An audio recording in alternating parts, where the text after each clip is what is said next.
इस कार्यक्रम के पुण्यार्जक है स्वर्गीय लाला राम किशन दास जैन एवं स्वर्गीय श्रीमती चांदतारी जैन, हौज खास की स्मृति में सपरिवार।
जयकारा गुरुदेव का। आचार्य श्री सौभाग्य सागर जी महाराज की जय।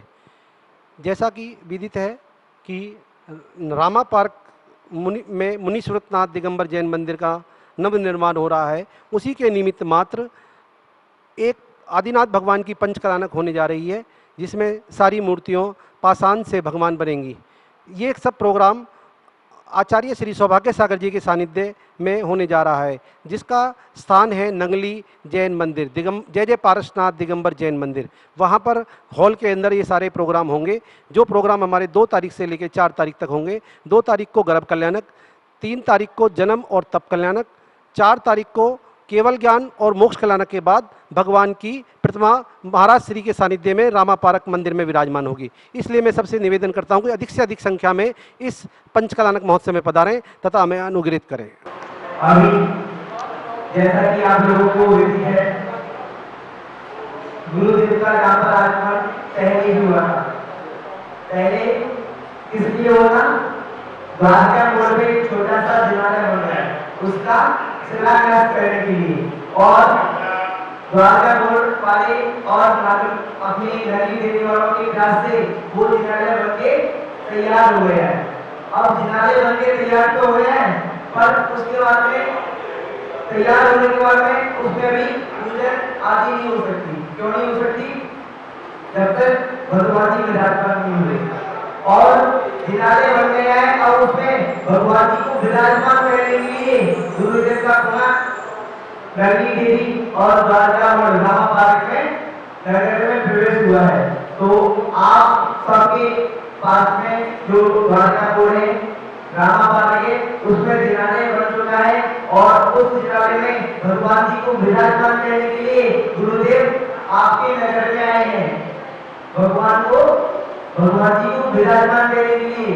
वैसे तो कहते हैं, शास्त्रों में वर्णन आता है, किसी ने यदि चावल के डालने के बराबर भी यदि किसी ने जिनाले बनाने में सहयोग दिया है या बनाया है, और सरसों ढाई के डालने के बराबर यदि किसी ने भगवान की कृति में विराजमान की है, तो वो महा पुण्यशाली जीव है और वो मोक्षगामी जीव है।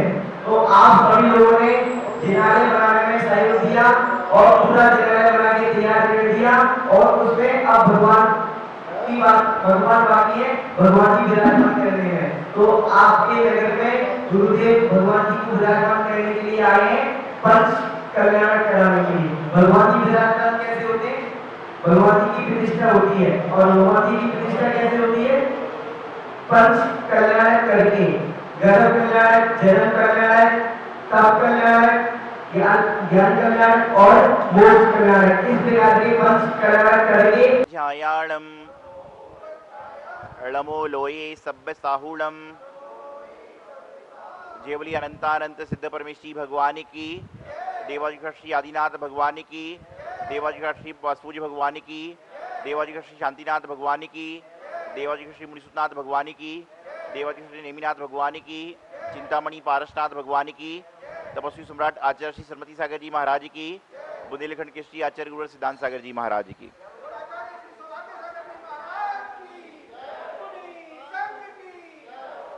महानुभाव कहते हैं, यदि व्यक्ति किसी गंतव्य स्थान पर जा रहा है और गंतव्य स्थान को जाते जाते रास्ते में रुकावटें आती हैं, गर्मी होती है, सर्दी होती है, बरसात होती है, भूख होती है, प्यास होती है, इन सब की बाधाएं होती हैं, तकलीफें होती हैं, समस्याएं होती हैं।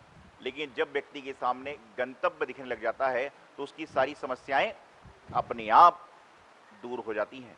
तो ऐसे ही कुछ समय पहले, जैसे हमारे महाराज ने आपको बताया कि लगभग अक्टूबर के महीने में हम लोग यहीं पर आए थे, यहीं जगह पर थे, और वहाँ पर भी महाराज जी ने हमने एक ही बात कही थी। एक भजन आता है कि छोटा सा मंदिर बनाएंगे और वीर गुण गाएंगे। मैं एक बात सोचता हूँ, हम और आप मंदिर बनाने वाले कौन? भगवान जी का मंदिर बना सकें, भगवान जी के मंदिर को विराजमान करने, ये हम और आप कौन? ये तो सिर्फ हम निमित्त हैं।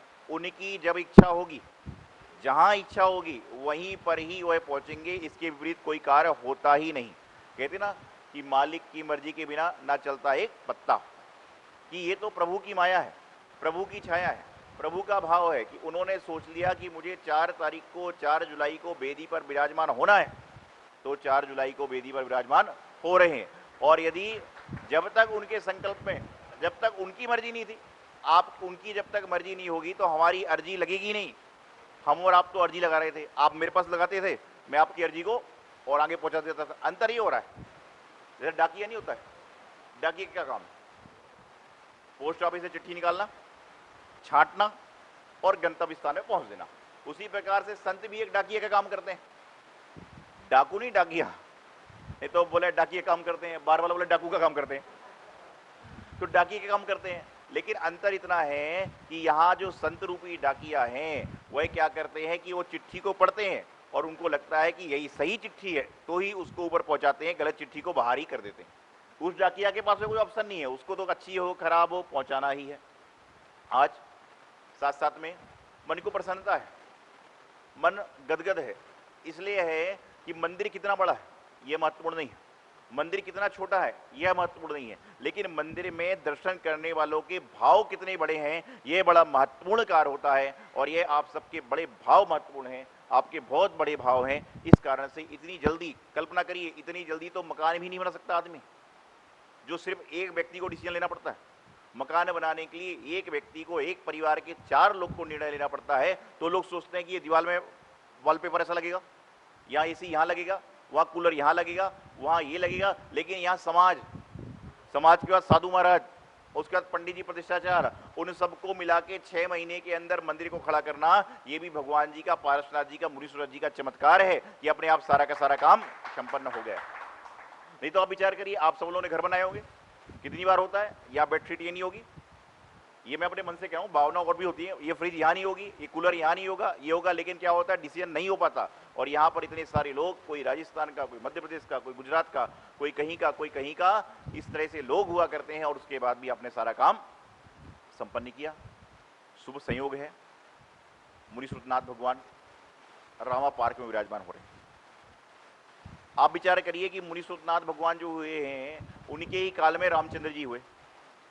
मुनीश्वरनाथ भगवान विश्वेश तीर्थंकर हैं और उनके काल में ही रामचंद्र जी हुए। मांगी तुंगी आप लोग सिद्ध क्षेत्र का नाम सुना होगा, कुंथलगिरी गए होंगे, कई जगह पे आप जाइए, महाराष्ट्र के अंदर बहुत सारी चीजें मिलती हैं देखने के लिए।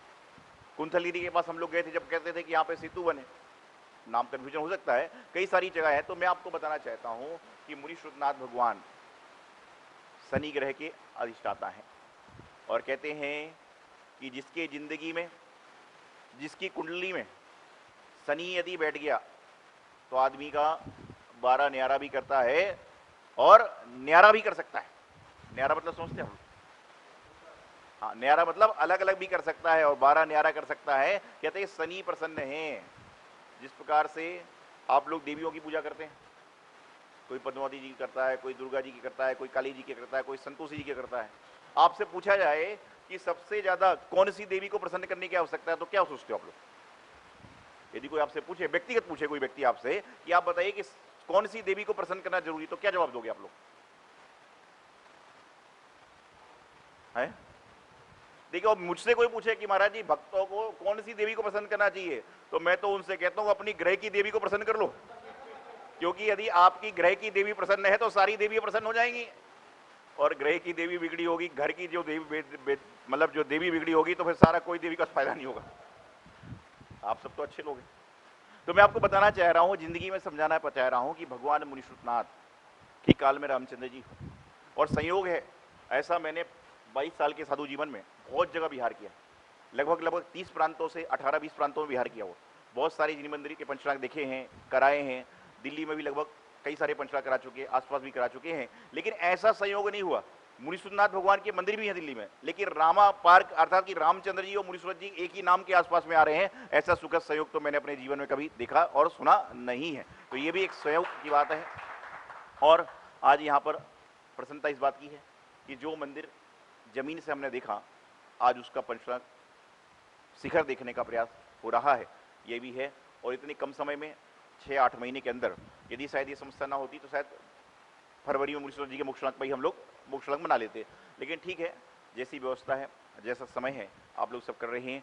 साथ ही साथ में बड़ी प्रसन्नता की बात है कि नंगली की डेरी वाले जो पारसनाथ भगवान है, मैं तो इनको अतिशयकारी चमत्कारी मानता हूँ कि इनके पास आकर सब लोगों ने निवेदन किया, हमने आकर निवेदन किया अक्टूबर के महीने में कि हे भगवान जल्दी से कृपा करो, हमें बुलाओ और पंचनाग कराओ। तो भगवान जी की ऐसी दृष्टि आप सब पे पड़ी, हम पर पड़ी कि सारा का सारा काम बिल्कुल संपन्न हो रहा है। तो पारसनाथ भगवान की असीस अनुकंपा आप सभी हम सब पर बनी हुई।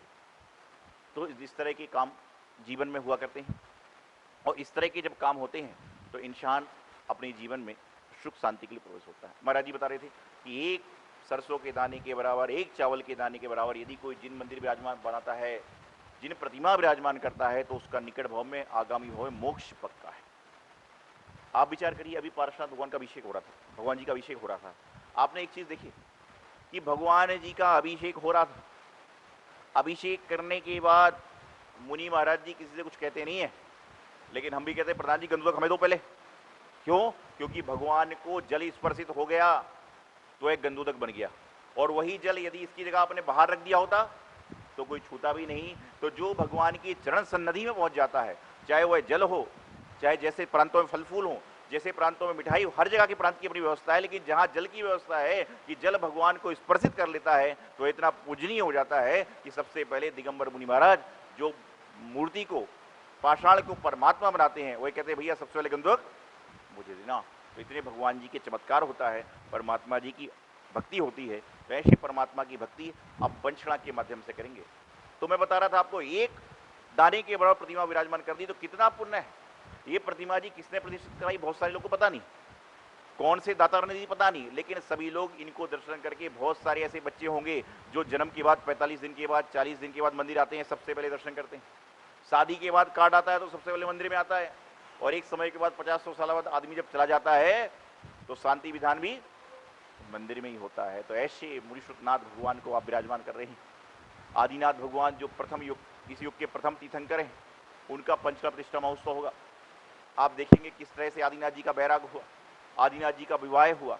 आदिनाथ जी जब आहार चर्या को निकले तो राजा श्रेयांश, राजा सोम कैसे पड़गा रहे थे, नीलांजना ने कैसे नृत्य किया, आदि आदि सारी क्रियाएं आपको पंचनाग के काल में गर्भ कल्याणक, जन्म कल्याणक, तप कल्याणक, केवल ज्ञान कल्याणक और मोक्ष कल्याणक।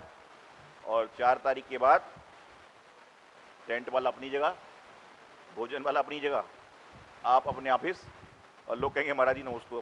तो मैं आपको बताना चाह रहा हूँ कि ये संसार की व्यवस्था है। बोले अरे नमस्ते तो करोगे महाराज जी, बढ़िया से बचड़ा हो गया, नमस्ते मतलब ये थोड़ा हो रहा है कि तुम कुछ विदा करा रहे हो। तो मैं आपको बताना चाह रहा हूँ कि जिंदगी में ऐसे अवसर आते हैं। आज सुखद संयोग है, शुभ संयोग है कि आप सब प्रसन्न हो रहे हो कि महाराज जी आ गए, और हम भी प्रसन्न हो गए कि महाराज जी आ गए। हमारे महाराज जी भी हमारे आज्ञा से विचरण कर रहे थे आगे, तो सब प्रसन्न होते हैं अपने अपने तरीके से सारा, तो सारे के सारे लोग प्रसन्न हो रहे हैं कि भाई आज सारा काम संपन्न हुआ। तो आप सभी लोग यहाँ पर पंचकला प्रतिष्ठा महोत्सव में सम्मिलित हो रहे हैं। जो पात्र बने हैं, जो मूर्ति स्थापित करता है, जो अन्य शारी कार्यकर्ता हैं, उन सभी को निश्चित रूप से साधुवाद है, समिति की ओर से धन्यवाद है, संघ की ओर से मंगलाशीर्वाद है कि आप सभी लोगों ने ऐसा पुण्य का कार्य किया है, ऐसा पुण्य का काम किया है कि जो जन्म जन्मांतर तक जो भी व्यक्ति दर्शन करेगा वह निश्चित रूप से अपने कर्मों को काटेगा, अपने कर्मों को काटने का प्रयास करेगा। मुझसे लोग पूछते हैं कि महाराज जी एक मंदिर बना हुआ है, अभी मैं 2-3 दिन पहले कहीं बिहार कर रहा था तो बताया, या कल की बात थी कि बोले यहाँ के पास में एक मंदिर बनने का योजना है। तो हम कुछ बोले नहीं, हमें पता ही नहीं कहाँ जगह है क्या नहीं। बोले महाराज जी इस तरह से यदि हर गली गली मंदिर बन जाएंगे तो क्या होगा। तो मैंने उनको बताया, भैया आज से 1000 साल पहले, लाख साल पहले घर घर में जिन चैत्यालय होते थे, आज महाराष्ट्र कर्नाटक में चले जाओ, वहां पे हर घर की रसोई के पास में एक आला है जहां पर जिनेंद्र भगवान की मूर्ति है। क्यों है कि जब कोरोना जैसी महामारी आ जाएगी, आदमी घर से बाहर नहीं जाएगा, तो जिस व्यक्ति का नियम हो कि भगवान के दर्शन करके पानी पीऊंगा, उसका क्या होगा। तो विचारनी बात है, ये तो हमारा पुण्य है, हमारा संयोग है कि भगवान जी ने अवसर हमें दिया और उस अवसर का हम लोग लाभ उठा रहे हैं। तो अपने जीवन में पंचकला प्रतिष्ठा महोत्सव में आप लोग पूरी तन्मयता से लगें, अपने अपने भाव बनाएं और जीवन का कल्याण करें। इति अल्पम। आचार्य गुरुदेव सिद्धांत सागर जी महाराज की।